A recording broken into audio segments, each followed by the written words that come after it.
શું મિત્રો તમે રાશન કાર્ડ પર મળતા અનાજ ખાસ કરીને ચોખા ખાઓ છો? તો આ વિડીયો ખાસ કરીને મેં તમારા માટે બનાવેલ છે, તેથી આ વિડીયોને અંત સુધી જરૂરથી જોજો, કેમ કે આ વાત જાણવી ખૂબ જ અગત્યની છે.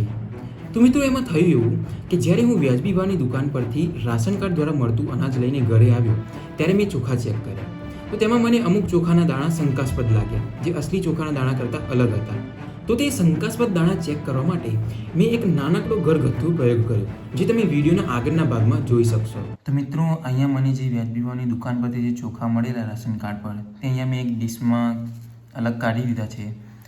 આ ચોખામાંથી મને જે શંકાસ્પદ દાણા લાગશે એ હું એક એક કરીને અલગ કરીશ અને અહીંયા બાજુમાં મૂકી દઈશ અલગ કાઢીને. તમે જોઈ શકો છો આવા જે દાણા હોય તે અસલી ચોખા કરતાં અલગ હોય છે. આ દાણા તો આવા શંકાસ્પદ દાણા હું એક એક કરીને અંદરથી નીકાળીશ અને સાઈડમાં મૂકી દઈશ અત્યારે. તો મિત્રો, અહીંયા મેં બને એટલું મોટા મોટા જે શંકાસ્પદ દાણા હતા એ અલગ કરી દીધા, અહીંયા કાઢ્યા છે મેં એક એક શોધીને. અને બીજા જે અસલી દાણા હતા એ મેં અલગ આવી રીતે મૂક્યા છે સાઈડમાં, જસ્ટ તમારા ચેક કરવા માટે, દેખવા માટે કે કેવી રીતે અલગ પડે છે બંને દાણા. હવે આપણે ચેક કરીશું આ દાણાને. મેં અહીંયાથી એક ગમે તે આર્યો અસલી દાણો લીધો અને ચીપિયા વડે હું આને તોડવાનો પ્રયત્ન કરીશ.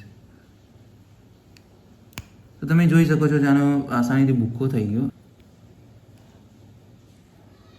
તો અહીંયાથી તમે જોઈ શકો છો, હું બહુ જોર આપું તો એ આ દાણાનો ટુકડો થતો નથી. હું ચીપિયા વડે ગમે તેટલું પણ જોર આપું તો દાણો જ ગાયબ થઈ ગયો, સટકી ગયો દાણો. હવે ગમે તેટલું જોર આપું તો તૂટતો જ નથી આ દાણો. તો અહીંયા ફરક સીધો તમે જોઈ શકો છો આ બંને દાણા વચ્ચે.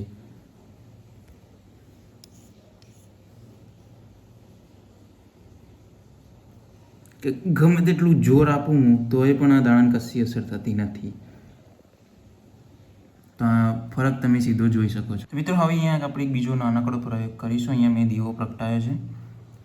તો અહીંયાથી એક એક ચોખ્ખો લઈને બરાબરથી બંનેમાંથી એક એક લઈને હું અહીંયાથી સળગાવીશ અને પછી આપણે ચેક કરીશું બંને ચોખા.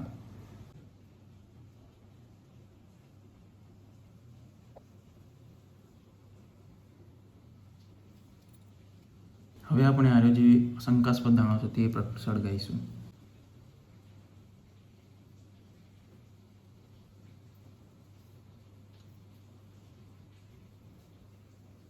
મિત્રો, તમે જોઈ શકો છો કે દાણો સળગે છે જાતે ગરમ કર્યા પછી.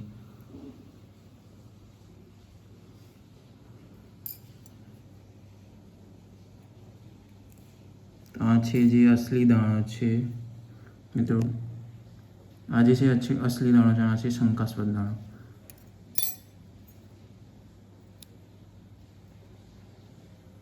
તો સંપૂર્ણપણે તો નથી સળગ્યો અને આ જે છે શંકાસ્પદ દાણો તે સંપૂર્ણપણે સળગી ગયો છે, હાવ ભૂકો થઈ ગયો છે.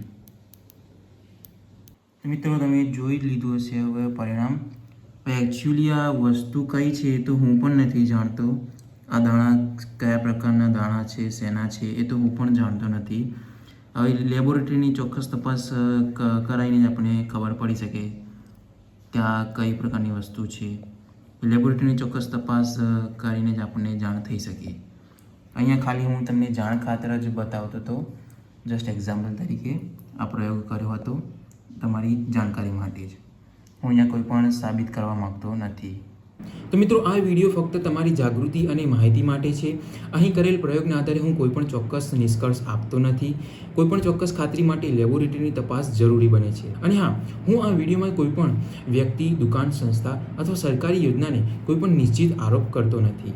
ફક્ત અને ફક્ત જાગૃતિ અને માહિતી આપવાનો આ વિડીયોનો મુખ્ય હેતુ છે. જો મિત્રો, તમને પણ તમારા અનાજમાં આવા શંકાસ્પદ દાણા જોવા મળે તો મને કોમેન્ટ કરીને જરૂરથી જણાવજો. અને હા, આની જાણ તમે જે વ્યાજબી ભાવની દુકાનથી તમે અનાજ લાયા ત્યાં તમે ફરિયાદ કરી શકો છો, અથવા તો ફૂડ એન્ડ સિવિલ સપ્લાયઝમાં પણ તમે આ નોંધ કરાવી શકો છો. જો આ વિડીયો ઇન્ફોર્મેટિવ લાગ્યો હોય તો વધુને વધુ લોકો સુધી શેર કરજો, લાઇક, કમેન્ટ કરી દેજો અને ચેનલને સબસ્ક્રાઇબ ના કરે તો સબસ્ક્રાઇબ કરી દેજો. તો આજના વિડીયોમાં આટલું જ. ખૂબ ખૂબ આભાર. જય શ્રી કૃષ્ણ.